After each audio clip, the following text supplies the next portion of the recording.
আল্লাহ বললেন, এই যে তোমরা আমার রাস্তায় দান করো, এটার উপমা একটা চারা বীজের মতো। এই চারা বীজ জমিনে গেড়ে দিলে সেখান থেকে 60টা শীষ গজায়, প্রতিটা শীষ থেকে 100টা করে দানা হয়, প্রতিটা শীষে জন্ম নেয় শত শস্য দানা। সুবহানাল্লাহ। চারা বীজ চিনেন না? মাটিতে ঢুকাই দিলেন, 60টা শীষ গজালো, প্রতিটা শীষে আবার 100টা করে দানা, মোট কটা হইলো? 700টা। এক চারা বীজ থেকে যেমনি 700 দানা গজায়, তেমনি 1 টাকা দান করলে এরকম 700 গুণ সওয়াব আপনার আমলনামায় ঢুকাই দিবে কে?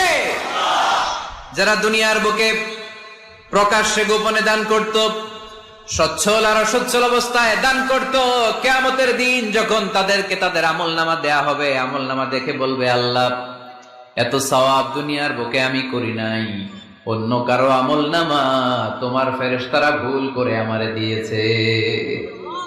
আল্লাহ এত আমলনামা তো আমি করি নাই, এত নেক কাজ কোত্থেকে আসলো? এটা আমার না, তোমার ফেরেশতারা ভুল করে আরেকজনেরটা গছাই দিছে আমার। আল্লাহ বলবে, না, আমার ফেরেশতারা ভুল করে না। সুবহানাল্লাহ পড়েন। ফেরেশতারা কখনো ভুল করতে পারে না, এটা তোমারই আমলনামা। আমার আমলনামা, আমি তো এত সওয়াব করি নাই। আল্লাহ বললেন, তুমি যে ওই আমার খুশির জন্য দান করেছো, ওই ছোট্ট দানটাকে আমি বড় করে তোমার আমলনামায় ঢুকাই দিচ্ছি।